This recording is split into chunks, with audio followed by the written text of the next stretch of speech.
Start tonight with news of recession. Two countries have slipped into recession today, Japan and the UK. One was a surprise, the other was on expected lines, but the fallout is the same.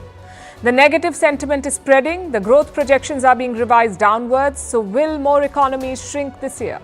We'll discuss the numbers and the trends. Meanwhile, the Indian Prime Minister is in Qatar meeting the top leadership and cementing a tricky but strategically important relationship. Why is Qatar the bad boy of the Arab world that cannot be ignored? Our coverage of the Pakistan election continues. Now, the US has given a clean chit. It's peak hypocrisy. We'll tell you why.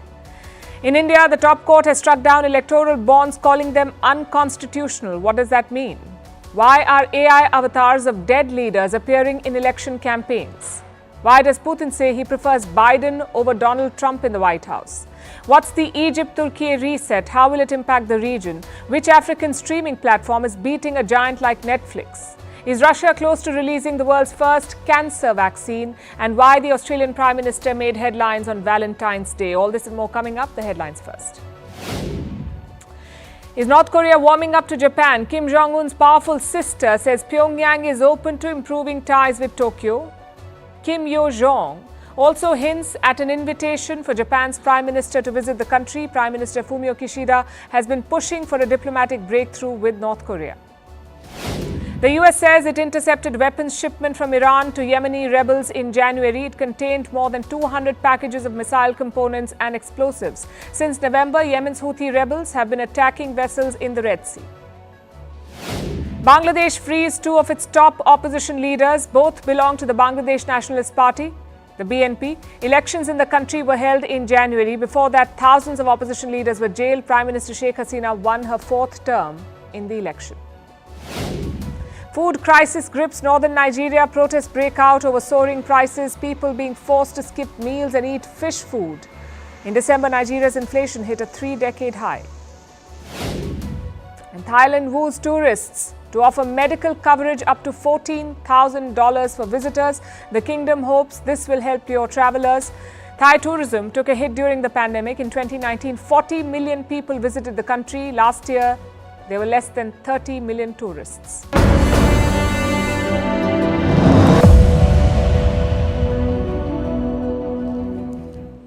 Our lead story tonight is about recession. It was all the rage last year. Many economists were certain that the world would witness a downturn in 2024. And now it's unfolding as we speak. Thankfully, no doomsday scenarios yet. This recession wave is picking its targets. Today, two countries slipped into a recession, Japan and the United Kingdom. Both are major economies and both are shrinking. Japan's economy contracted by 0.4%. The United Kingdom, 0.3%. This is for the last 3 months of 2023. Now, these economies have been steadily declining. From July to September, Japan dipped by 3.3%. And the United Kingdom, 0.1%. That was the dip. Now, technically, a recession kicks in when an economy contracts for 2 straight quarters. So, if it sees a dip for 6 months straight, it's recession. So, going by today's numbers, it is official. There is a recession in the UK and Japan. The UK's decline is on expected lines. Major sectors like manufacturing and construction are not firing. The cost of living remains high, and the pound continues to steadily weaken against the dollar and the euro. For the entire year, the United Kingdom grew by just 0.1%, which is hardly any growth. The UK is reporting its weakest numbers since the 2009 financial crisis. And these numbers are certain to embarrass Prime Minister Rishi Sunak. When he took office, one of his big promises was to grow the British economy. But Sunak and his team have ended up tanking it, although the UK's finance minister does not see it that way. We always expected growth to be weaker while we prioritise tackling inflation. That means higher interest rates. And that's the right thing to do. But the underlying picture here is an economy that is more resilient than most people predicted. Do the people of the UK agree? They're paying more for electricity and gas. They're paying a higher interest on their loans. They may not buy this logic then. In less than 3 weeks, Jeremy Hunt will reveal his next budget. With the UK in recession, he has his task cut out. Which brings us to Japan. Also in recession, but it's a totally different story. Today's numbers come as a surprise to many observers. Japan was not expected to slide into a recession. It was the third largest economy in the world. Today, it has lost that title to Germany. The German economy is worth $4.4 trillion. Japan is now down to $4.2 trillion. I think the fact that Japan fell to fourth place for global economy size is a more serious matter than people originally expected. The reason for the slide is foreign exchange rate. In 2023, the average of the dollar-yen rate was 140.5 Japanese yen against $1 US. This indicates a historical weak yen, which makes the value of the yen weaker and a big reason why Germany overtook Japan. And what is dragging down Japan? Domestic demand is weak, so is consumer spending, which means people are not willing to part with their money, which is not surprising. Inflation in Japan is at a 4-decade high. So when the basics cost more, most people start budgeting their expenses. They spend less. What is worrying is the decline in business activity. Japanese businesses are spending less. And that's a matter of concern because when businesses tighten their belts, workers usually get poor increments. There could even be job cuts. And such a situation creates a cycle. When workers get paid less, they hold back their spending. This can slow down the entire economy. And if this trend continues, Japan's economy could remain in the slow lane for quite some time. Now the question is, will more countries follow suit? Will more economies fall into a recession? Honestly, it's too early to say. Some experts claim this recession wave won't be like the previous ones. It won't stick around for a long time. The recovery could be quick. But the optimists got another setback today from the European Union. The EU has released new projections. The Eurozone has cut its growth forecast. The earlier projection was for 1.2% growth. The new number is 0.8%, which is not a recession, but growth will be less than 1%. So the negative sentiment is spreading. Whenever major economies dip into a recession, it sends ripples across the world. Other countries begin to worry. It's a bit like watching a stack of dominoes fall, with everyone hoping it doesn't reach their side of the table.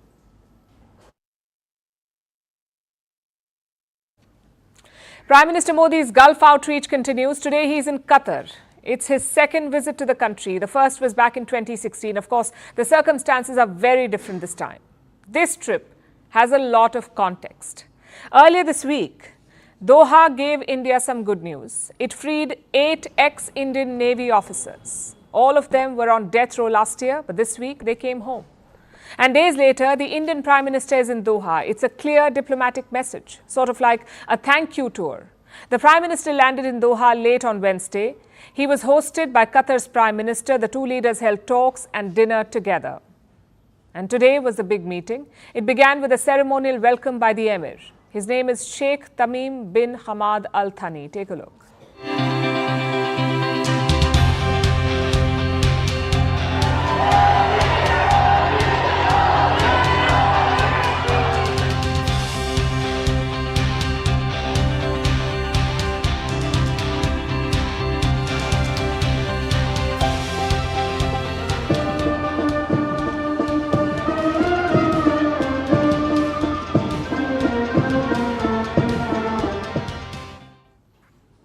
Then it was time for talks. Modi and Al Thani had last met in December. Both men had attended the COP summit in Dubai. Today, they discussed a number of issues like energy trade, bilateral investment, space collaboration, and cultural ties.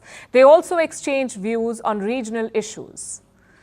I presume that included the war in Gaza. Prime Minister Modi invited the Emir to visit India. He also thanked him for releasing the 8 Indian sailors. Prime Minister thanked His Highness the Emir for his support for the welfare of the Indian community, and in this regard expressed his deep appreciation to His Highness the Emir for the release of 8 Indian nationals of Al Dahra Company. We are extremely gratified to see them back in India. Now, Qatar is an interesting player. Their trade with India is $18 billion. Some 840,000 Indians live and work in Qatar, and they make up 27% of Qatar's population. Indians make up 27% of their population, but the foundation of this relationship is energy. Qatar is the largest supplier of LNG and LPG to India. Liquefied natural gas and liquefied petroleum gas. It makes up 48% of India's LNG imports and 29% of the LPG imports. Last week, both sides renewed an energy deal. Qatar will supply LNG to India for the next 20 years. The deliveries will begin by 2028. So there's a lot to like about Qatar. It's a reliable supplier of energy. It's home to thousands of Indians. It is also a solid investor in multiple industries. Now we come to the not-so-good parts. Qatar has a history of supporting terrorists. Hamas's political leadership lives in Qatar. The Taliban leaders used to live there. Plus, many reports link Qatar to Al-Qaeda and ISIS. So Doha is not a straight shooter, and that is by design. You see, compared to other Gulf states, Qatar is tiny. Just look at these numbers. Qatar's population is around 2.7 million. The UAE's population is almost 10 million. Saudi Arabia's population is more than 30 million. Same with the economic output. Qatar's GDP is $237 billion. The UAE's GDP is almost twice that, and Saudi Arabia's GDP is $1.1 trillion. So Qatar doesn't stand a chance in a conventional race, which is why Doha uses unconventional methods, like soft power through Al Jazeera, or buying up sports clubs like PSG, or hosting non-state actors like Hamas. It puts them on the table. Just consider the war in Gaza. Qatar is involved in every ceasefire talk. It's playing a more important role than the likes of Saudi Arabia. And even the Americans know this. Doha has emerged as a key US ally in West Asia. In fact, the biggest overseas US base is in Qatar. The Al Udeid Air Base, the biggest that the Americans have outside the US. So think of it this way. Qatar is like the shady guy at the bar. He knows all the bad guys, has a lot of money, and also a dark past. Would you rather have him on your side or against you? The Americans are very clear about it. They want Qatar on their side. Looks like India too is interested in a long-term partnership. It's all about strategic gains. Let me take you back to 2017. Qatar was under blockade from other Arab Gulf states. They accused Doha of supporting terrorism. And that siege led to a food crisis in Qatar. You see, 90% of their food was imported via Saudi Arabia. That supply was cut. And when that border closed, it meant trouble.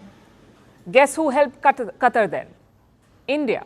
New Delhi opened a direct trade route to Qatar. It's also been helping Doha improve local agriculture. What does that tell you?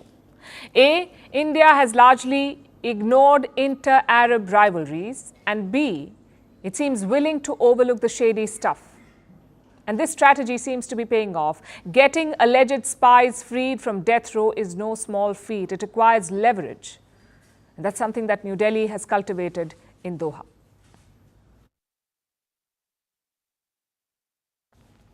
Speaking of shady countries, guess who's just given a clean chit to Pakistan's elections? The United States.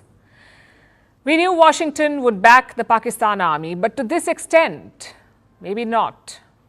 Let me recount how Pakistan held its general election.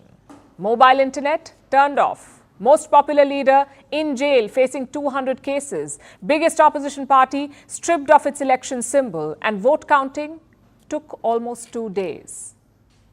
How would you describe this election? You would say it's not an election. If it happened anywhere else, the US would also say the same thing. But this was Pakistan, so Washington gave a clean chit. They said the elections were clearly competitive, and they said so twice. Listen to this. We congratulate the Pakistani people, first of all, for participating on the election on Thursday. It was clearly a competitive election in which people were able to exercise their choice. It's clear that the elections in Pakistan were competitive, and we look forward to working with the government once it's formed that the people of Pakistan elected. Not sure what competitive means in the US. Does it mean stuffing ballots? Or shutting down the internet, or deploying soldiers inside counting centers? If so, yes, it was competitive. But let's be serious for a minute. We saw how the early trends melted away in Pakistan, how multiple opposition parties complained of rigging. Did the US not see any of that?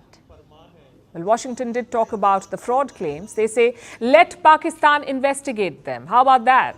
The Pakistani deep state rigs an election, so the US wants the same deep state to investigate it. Try making sense of that. And for the record, Islamabad has no plans to investigate. They say elections are an internal matter.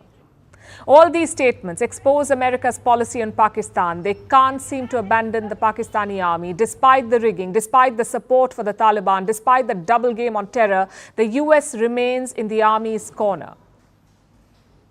And no, it's not the same across the Western world. For example, look at Europe.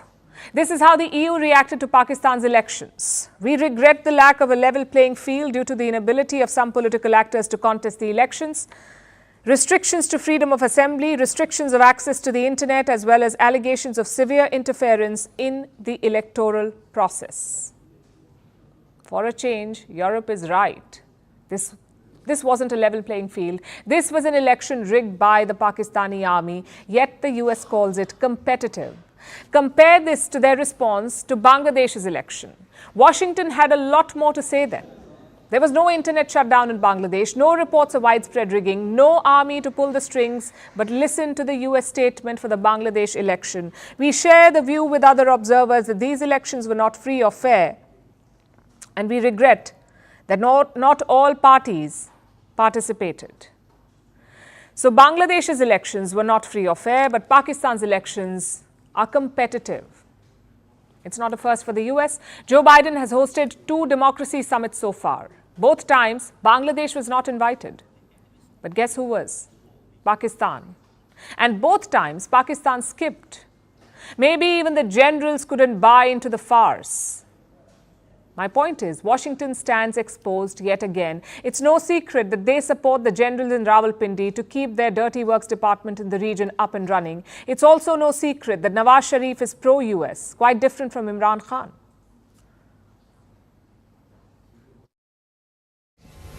अपने मुल्क को खुद आज इस नुक्ते पे हम लेके आए हैं, किसी और का कसूर नहीं है।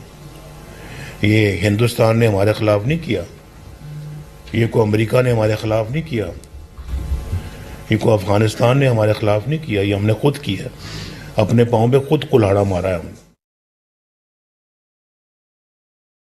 The only reason we suffered so much was because we became an ally of the US, of the coalition in the war against Afghanistan, where there were attacks being conducted from Afghan soil into Pakistan.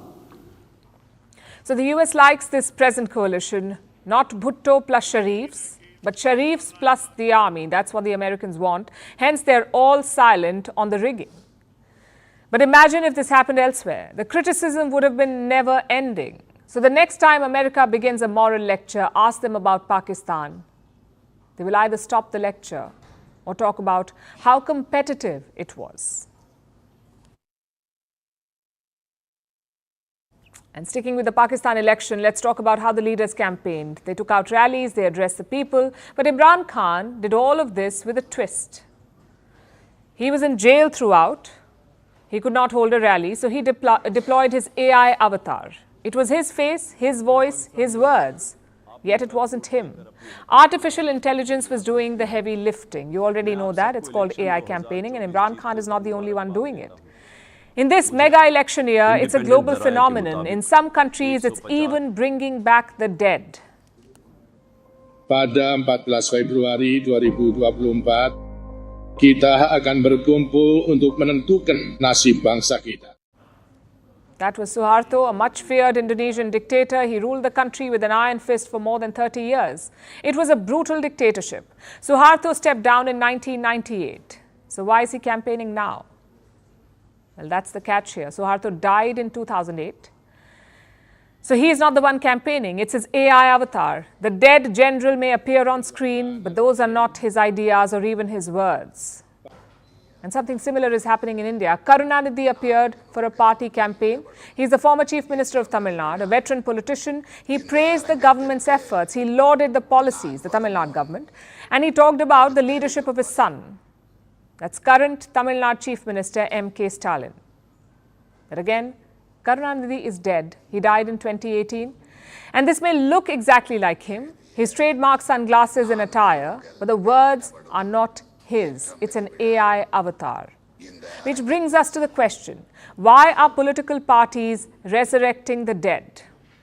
You see, elections are won on popularity, on who has the star power, on who can inspire people. And in these cases, dead leaders seem to be more popular than the living ones, especially political stalwarts like Suharto and Karunanidhi. They're still mass leaders, till date people fear and admire them, and that's why their parties are using their AI avatars to leverage their popularity.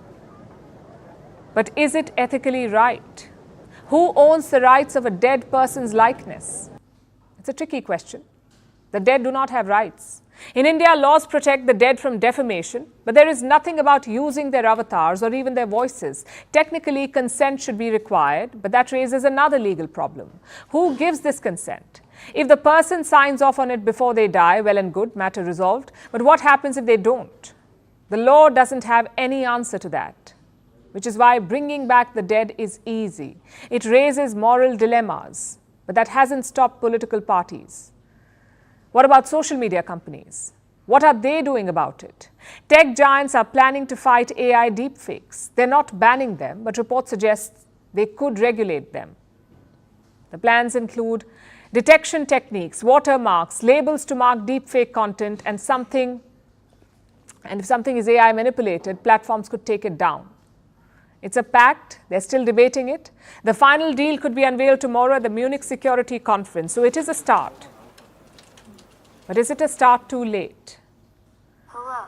We are 1.5 months into the new year, into the year 2024, not new anymore. At least 4 countries have gone to polls already. Many more are counting down. Companies say they want to protect democracy. They want to maintain electoral integrity. Yet they were not prepared for this election year. Take the US, for example. A recent Biden robocall asked voters to not vote during the primaries. It sounded like the US president, but it wasn't him. It was a deep fake. One that was propagating fake news in an election year. Tech companies may now debate on the future course, and guardrails may be a good start, but it's a very late start because in many countries, the damage is already done.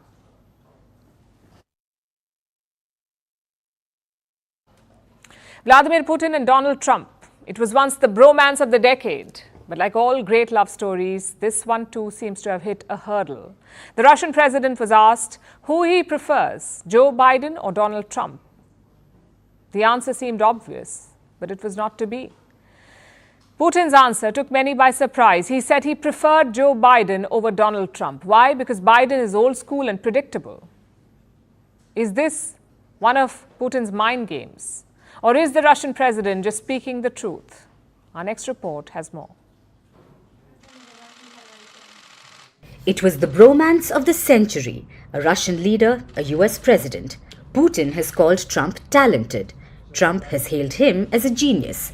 There's been handshakes, some giddy smiles, some jibes.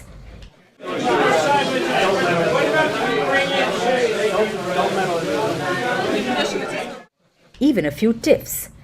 But it's a friendship that's endured the test of time.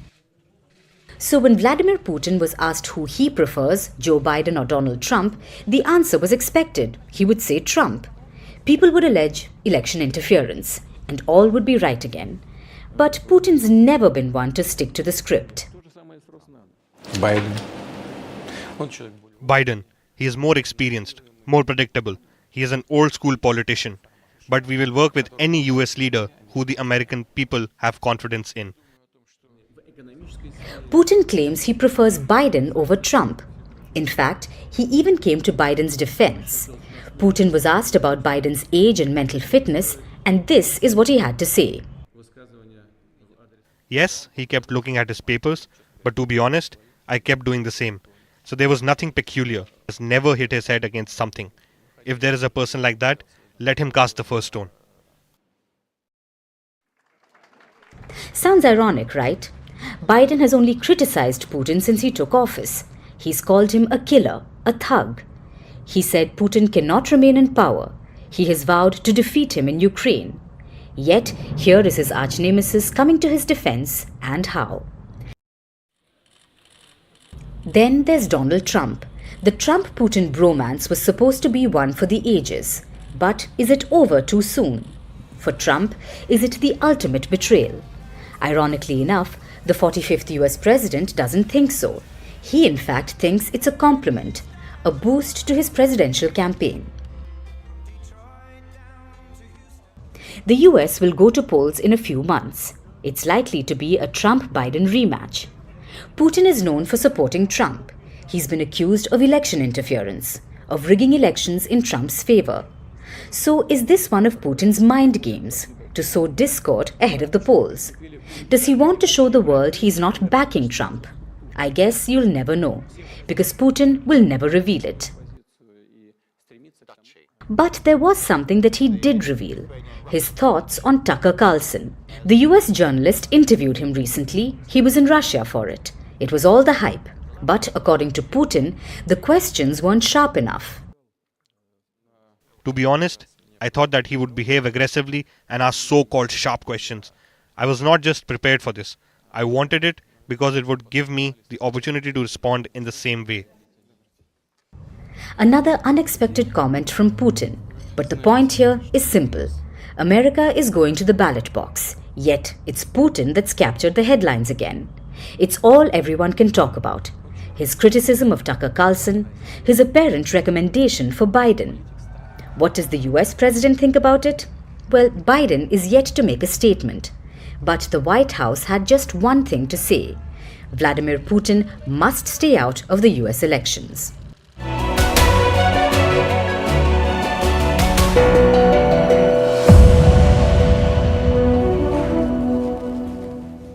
How much money had come, this all may become public. And if it becomes public before March 31st, this could become a major election issue in the Lok Sabha elections, because the opposition may look at that list and say, see, who all donated to the BJP, who all donated to the parties in power in states. Is there a quid pro quo? The scheme is not proper. It has led to all sorts of money coming to political parties through anonymous means. This could become a major election issue, because the dates which have been fixed for the disclosure of all this data now is March 31st, and we all know that Lok Sabha elections are scheduled in the month of April and May, as they were in 2019. That is expected. Another interesting part that has been directed by the Supreme Court, that political parties will have to refund the amount to the voters, whatever electoral bonds are lying uncashed with them. So when a person buys an electoral bond, he has 15 days to donate it to a political party, and then the political party encashes that electoral bond from the SBI. But whatever uncashed amount is there, that amount will have to be refunded. We don't know how much that uncashed amount will be, but that amount will have to be refunded to whoever has donated that money. Also, politically, this is definitely a setback to the BJP, because the BJP had been, defending this scheme. In fact, the government in the Supreme Court, if I quote what Tushar Mehta had told the court, he has said that the focus of the scheme was to ensure anonymity.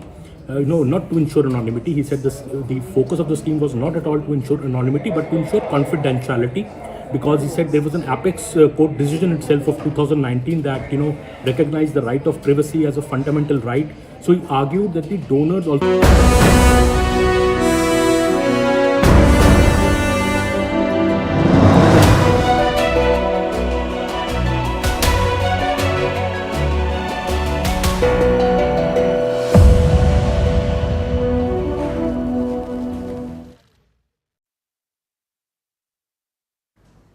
Now to the big news from India. The Supreme Court has struck down electoral bonds. It has declared them unconstitutional. If you're an Indian, you know about this issue.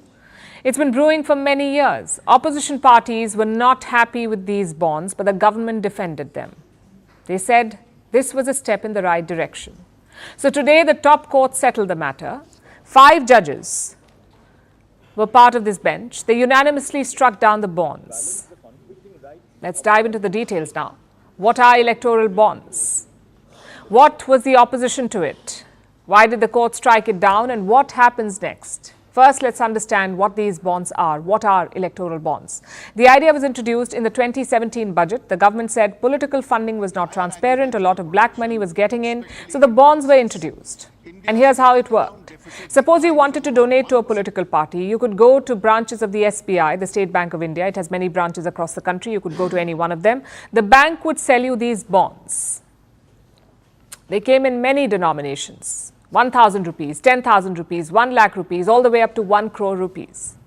You could buy as many bonds as you wanted. Your name and details did not appear on it. Basically, the donation was anonymous. Companies could also buy electoral bonds. Again, same principle, completely anonymous donations. Once you bought it, the amount was deposited in the party's account. It had to be encashed in 15 days. If not, the money went to a relief fund. That's how the bonds worked. And how much money did they raise? Since 2018, almost 16,000 crore rupees, which is around $1.9 billion. That's how much money they raised. Out of this, the ruling BJP got 60% of the money. The main opposition Congress party got 10%. Now to the second question. Why didn't opposition parties like it? A, there was no limit to donations. So companies could give as much money as they wanted, and many parties did not like that idea. And B, they pointed to problems with the SBI. You see, the SBI is a state-run bank. So they said the ruling party can access the donor names. They can see which person or company has donated to which party. Maybe make policies based on it, or give concessions to the top donors. Which brings us to the third question. Why did the court strike it down?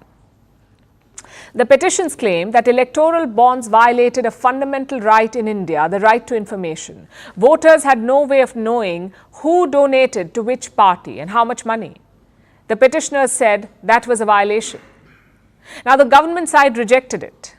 Their case was built around two main arguments. One, these bonds can curb black money, which makes it a fair restriction on the right to information. And two, donor privacy. Maybe the individuals or companies want to remain hidden. Maybe they like to keep their politics under wraps. But the courts did not buy it. They said the bonds violated the right to information, hence they scrapped the bonds. Now to the final question. What happens next? The court has issued orders to the SBI and the Election Commission. The SBI, the bank, must give donor details to the poll body. The date of bond purchase, the name of the buyer, the amount, and also how much each political party received. The Election Commission will then publish all these details. And when will that happen? Before the 13th of March, so less than a month to go. That's the Supreme Court's deadline. Now, the timing of this verdict is very important. General elections are slated for this summer. We are in peak donation season. So how will political funding be managed? As it was done before bonds, all donations above 20,000 rupees will have to be declared. Also, the donation cap is back. Companies can give up to 7.5% of their average profits, not more than that. How does this compare to donation rules elsewhere? It's different in different countries. Look at the UK, for example. There are limits to how much you can give a candidate in the UK. But to political parties, there are no limits. What's more, they don't have to be declared. In the US, it's similar. You can give up to $3,300 to a candidate and $41,300 to a party. But the US also has something called super PACs, Political Action Committee, that is a PAC. Think of these as independent campaign funds. You can donate as much as you want to these super PACs, and they in turn will spend on campaigns, not directly but indirectly. For example, attack ads against rival candidates. They will fund those. In Germany, it's a lot stricter. You can only give money to parties and not to candidates. Anything above $12,000 must be disclosed. So you see, each country has its own system, and chances are none of them are perfect. But it's incumbent on our politicians to strive for that perfection, to get as close to perfection as possible.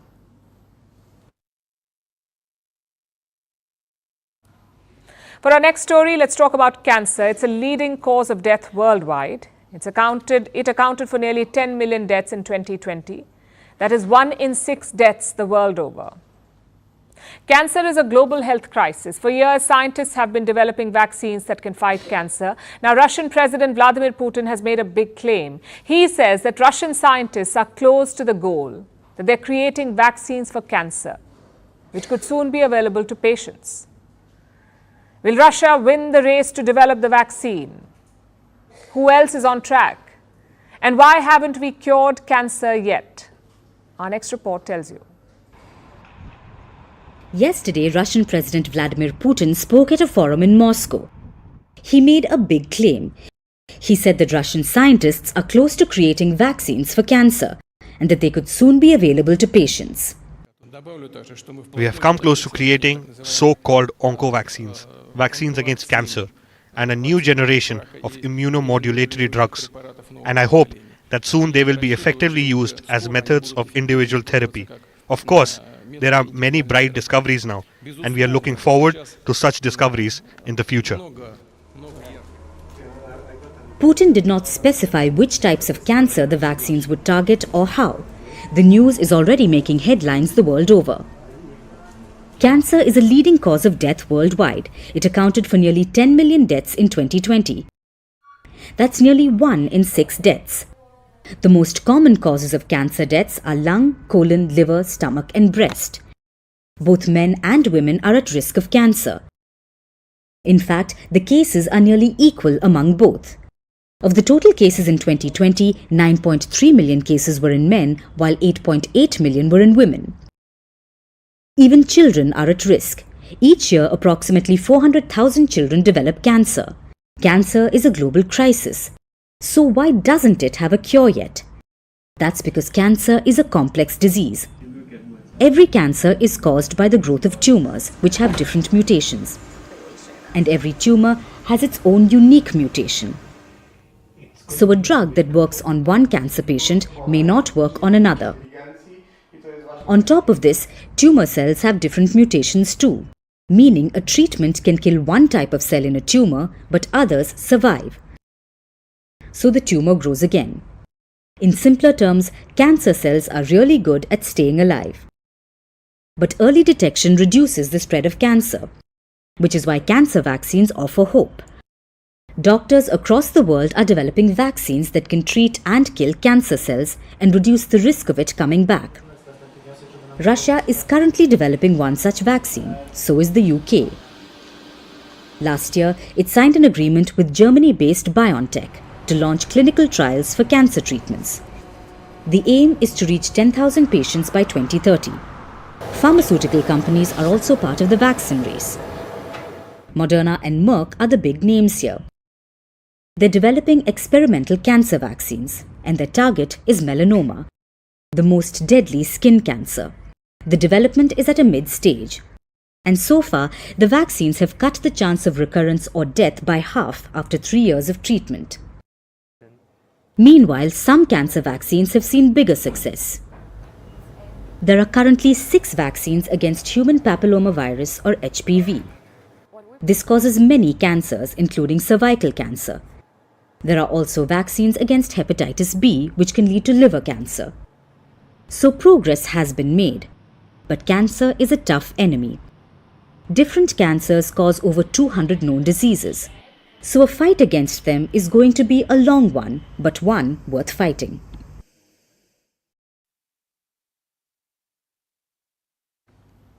Now let's look at West Asia and North Africa, 2 regional powerhouses coming together, Egypt and Turkey. Turkish President Recep Tayyip Erdogan arrived in Cairo yesterday. It's his first visit to Egypt in more than a decade. He came here last in 2012, and the following year their relationship went south. Egypt and Turkey have been at odds ever since. Now that period of hostility seems to be over. Yesterday there was a grand reconciliation. It began with the Egyptian President Abdel Fattah el-Sisi greeting Erdogan as he landed. It was a grand red carpet welcome, signaling an end to years of animosity. Both leaders then went to Egypt's presidential palace. The pomp and pageantry continued. There were guards of honor, cheering crowds, choreographed handshakes, the works. Then came the press conference. Take a look. We have upgraded our high-level Strategic Cooperation Council to the level of presidents. Attempts to exile the people of Gaza from their lands are null and void for us. Efforts to depopulate Gaza are not acceptable. In the medium term, we are ready to work with Egypt for Gaza to recover and be rebuilt. We had the opportunity to evaluate the issues in Libya, Sudan and Somalia. We give full support to the unity, togetherness, territorial integrity and peace of these 3 brotherly countries.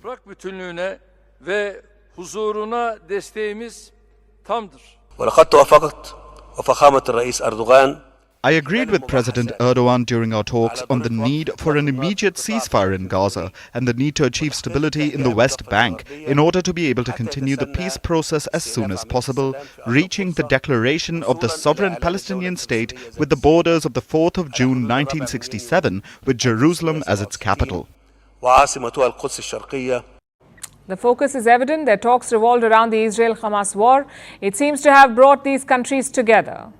But that was just the latest push. They've been trying to mend ties for years now. But what led to the breakup in the first place? You see, in 2013, Mohamed Morsi was the president of Egypt. Turkey saw him as a friend, but the Egyptian army ousted him. And who led the army? Abdel Fattah al-Sisi, the current president. He was the coup leader. Turkey denounced him and his new regime. And that's not all. Erdogan even gave refuge to members of the Muslim Brotherhood. That's the group that Mohamed Morsi belonged to, the Muslim Brotherhood. Egypt had banned them and declared them terrorists. But Erdogan gave them a safe haven in Turkey. Obviously, ties snapped. And this bitterness manifested in other arenas as well, most notably in Libya. A civil war has raged through. Egypt and Turkey have been backing opposing sides in the Libyan conflict. But now Erdogan says he spoke to al-Sisi about Libya. They said they would work together to try and end the war. So it seems the rivals are burying the hatchet. And it would help both sides. Take trade, for example. Egypt is already Turkey's largest African trading partner. Their bilateral trade is worth $10 billion, and this is despite the rivalry. Yesterday, the leaders vowed to increase this to $15 billion. Erdogan also wants to increase Turkish investment in Egypt. It will help both economies. Then comes defense. Earlier this month, Turkey's foreign minister spoke about a deal, a drone deal. He said normalization was required to push the deal through. Turkish drones have gained a formidable reputation. 30 countries have bought the Bayraktar TB2 drone from Turkey, and Egypt may be joining that list soon. So Cairo gets drones and Ankara gets a new customer. It's a win-win situation. The third benefit of normalization is political heft. Both Egypt and Turkey are major players in West Asia. They have stakes across the Arab world and Africa. By mending ties, they can present a united front on the global stage, which is crucial to have a lot at stake with the Gaza war. For the Egyptian president al-Sisi, he wants to avoid a destabilizing influx of refugees. For the Turkish leader Erdogan, he wants to maintain his reputation as a champion of Islam. Together, they can champion both causes. As I said, there are a lot of benefits to burying the hatchet, and it looks like Egypt and Turkey are now ready to reap the rewards.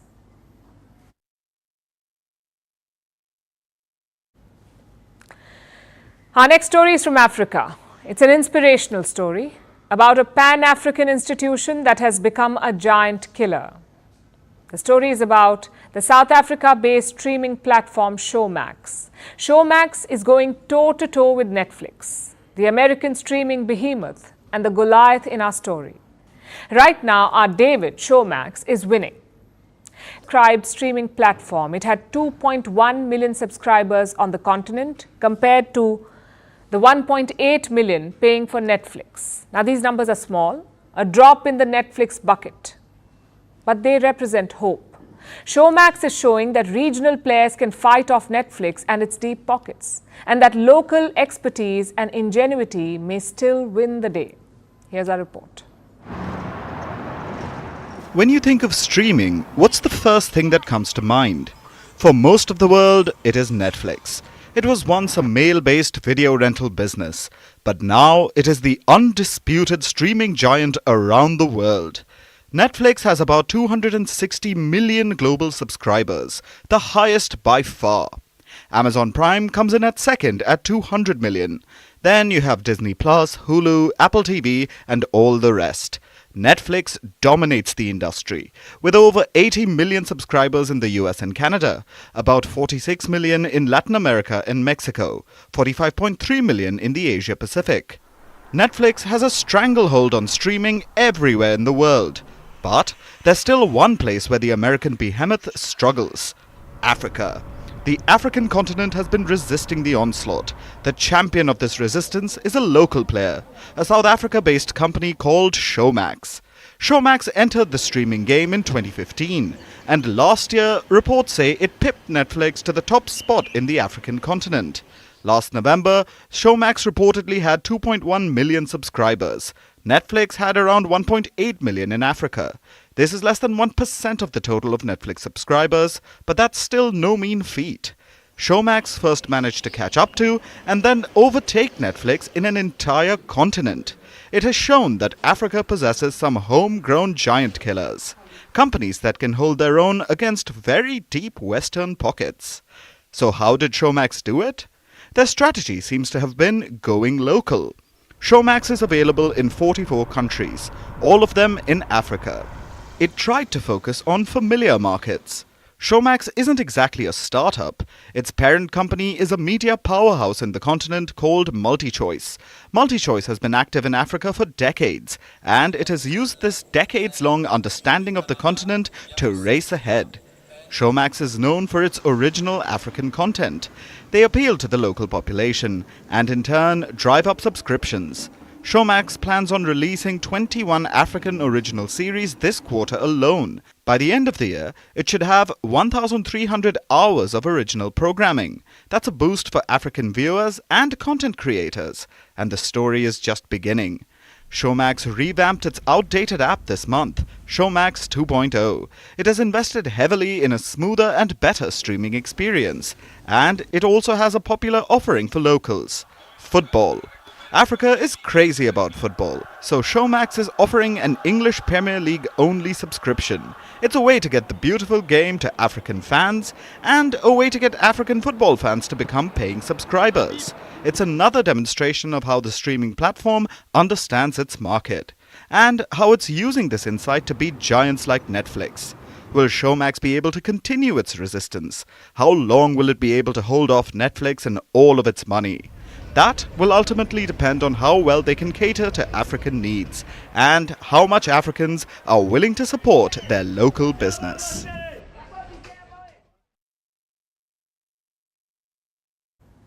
Yesterday was Valentine's Day. Love was in the air, especially for Anthony Albanese. He is the Australian Prime Minister. Yesterday, he took some time off from running a country and went on a romantic date where he proposed to his partner, Jodie Hayden. And she said yes. Soon a selfie of the beaming couple was posted, the engagement was announced, and congratulations started pouring in. Hi, Jodie and I are excited and we're thrilled. It is such a joy to be able to share this news with people, and it's wonderful that I've found a partner who I want to spend the rest of my life with. And I just want to thank everybody for such warm congratulations today, from our friends to our family, from people that we don't know. It's just been overwhelming but beautiful. Albanese has become the first Australian Prime Minister to get engaged while in office. And this is a big deal. You see, politics is personal and politicians are like participants in a reality TV show. Every move is noticed with hawk-eyed determination. Every choice is debated to death, and private lives are public. So political leaders are expected to maintain squeaky clean images, from their clothes and haircuts to their marital status. In fact, especially their marital status. We saw this with François Hollande, former president of France. His alleged affair with Julie Gaye, whom Hollande later married, left the nation gobsmacked for years. It spawned a video game parody in 2014 portraying Hollande as a lusty president. It was funny, no doubt, but terribly cringy and bad for a leader's image in the eyes of his voters. Sometimes the problem surpasses national borders. A marital status can become a diplomatic struggle. Take Julia Gillard, for instance. She led the Australian government from 2010 to 2013. She was unmarried, but at the time, she had a long-term partner. Her unusual relationship status often came under scrutiny. And for this very reason, when Gillard made an official visit to Indonesia in 2011, Jakarta delayed issuing her partner a visa. Marital status of political leaders is impossible to ignore. This plays out across nations, but especially in America. Today, a record number of Americans are single. But they want political leaders to be happily married, complete with children and pets. Like Republican Tim Scott, last year he was running to become president. He faced many questions about his bachelorhood. Donors expressed concerns about his marital status. In November last year, Scott dropped out of the race. This was one of the many reasons, and he's not alone.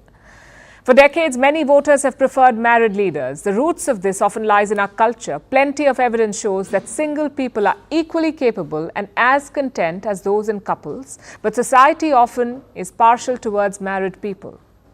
And today, politicians use this to their advantage. They routinely wield their spouse as a political weapon to define their public image and help win elections. Think Hillary Clinton or Rajiv Gandhi.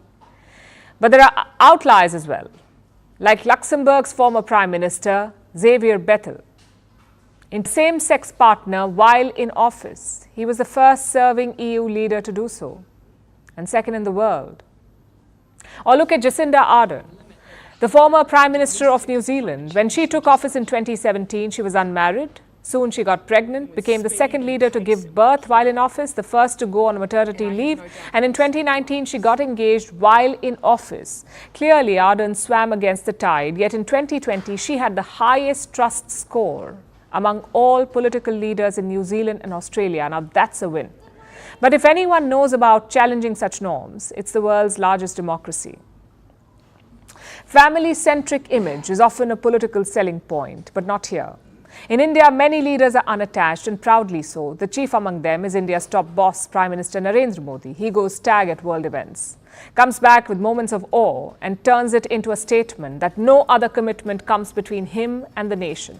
Several other politicians make similar declarations. India's main opposition leader Rahul Gandhi and other top politicians like Mamata Banerjee, Yogi Adityanath, Mayawati. India is a nation that hails married life. Yet political singlehood is a success story in India. Experts say it shows voters that their leaders are devoted and less likely to be corrupt. So when it comes to politics, amid carefully created images, carefully crafted images, and a sea of family men and women, some are challenging the status quo.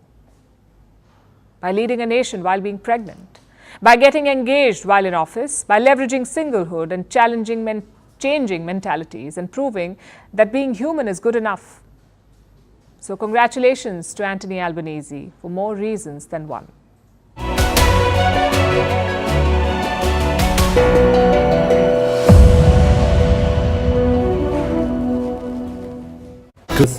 Unless the information is of genuine public interest, in that case people could approach the court. But definitely the Supreme Court has taken a different view here. It has said that the interest of the voter to know who donated to the political party he wants to vote for, the candidate he is voting for, is more paramount. So that is what I think the distinction that the Supreme Court has drawn here. And the electoral bond scheme, another point which was very significant in the electoral bond scheme, that you could purchase it for any value in multiples of 1,000, 10,000, 1 lakh, 10 lakh or 1 crore. And the allegation of the petition also was that most of the electoral bonds which have been bought are of higher denomination. So it is mostly the corporates and the private companies which may have bought these electoral bonds and make donation to political parties. Is there a chance of quid pro quo also? Because the donation is completely anonymous. So nobody apart from the government knows who is contributing to whom. So this is another point that in fact the petitioners had raised, that there is nothing in the scheme which connects the donations are actually made towards participation in the electoral process, because there is no way to monitor how the political parties spend that money which they get through electoral bond. It may not just be on election, may not be something else also. So all these points were raised by the petitioners before the court, and now the striking down of the electoral bond scheme as unconstitutional is a big development ahead of the Lok Sabha elections. This will have its impact on various political parties and setback to the BJP.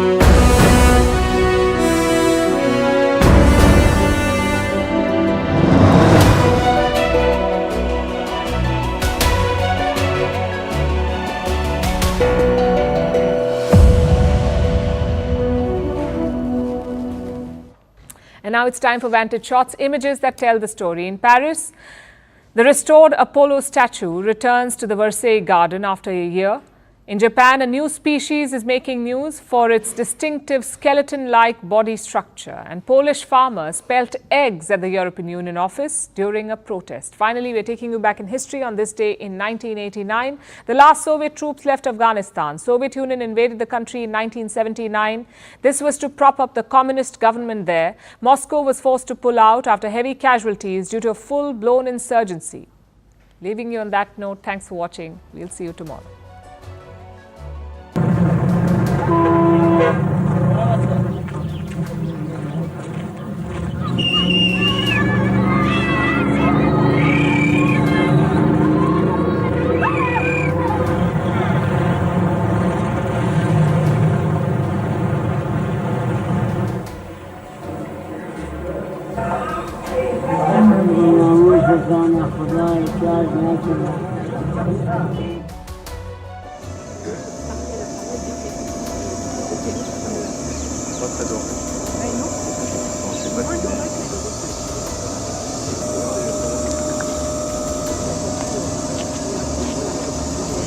Super. Et ben, tu me tiens au courant. Ok.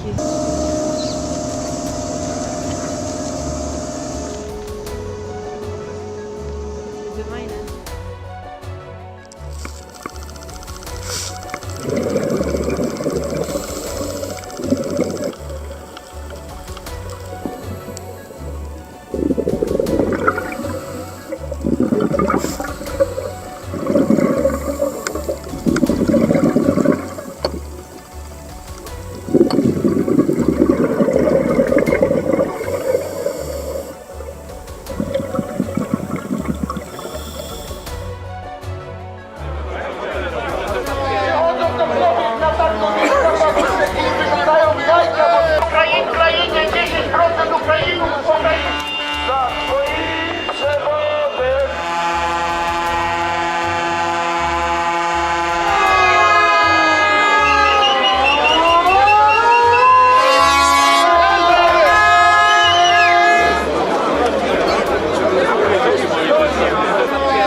Hello and welcome to the late night edition with me, Ayushman Singh Jamwa. Ladies and gentlemen, visuals coming in that Prime Minister Narendra Modi has now landed back in India. He has returned to the country after his 2-day visit to the UAE. Prime Minister also visited Qatar, where he thanked the Emir for the release of the Navy veterans who were sentenced to death for espionage. So those visuals on your screen, Prime Minister Modi touching down back in the country after his whirlwind tour of the Middle East, where he broke new diplomatic ground with the inauguration of the Babs Temple, the first Hindu temple in Abu Dhabi. I'm joined by my colleague Abhishek Jha on the broadcast. Abhishek, so Prime Minister Modi back to the country, back to work when it comes to preparing for the Lok Sabha elections, which are just weeks away. But when it comes to the diplomatic power play, Prime Minister Modi certainly broke new ground.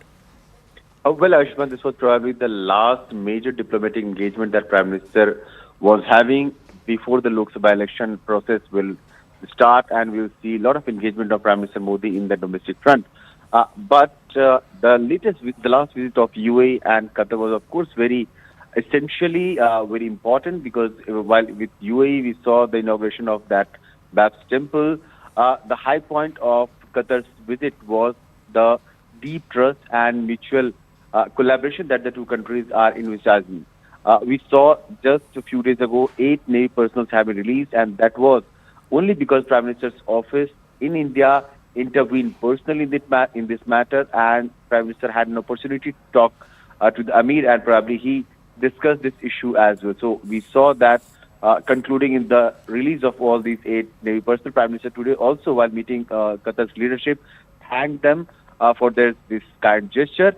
Besides also, Prime Minister Modi had a conversation regarding energy security, trade gap deficit, how to bridge that gap, education, health, and the welfare of about 800,000 Indians who live and are a part of social economic fabric of Qatar. Right. At the same time, Abhishek, as we see those visuals, Prime Minister Modi returning to the country after his whirlwind tour of the Middle East, you are pointing out that this is the last diplomatic visit ahead of the Lok Sabha elections. But in the battle of optics, Prime Minister Modi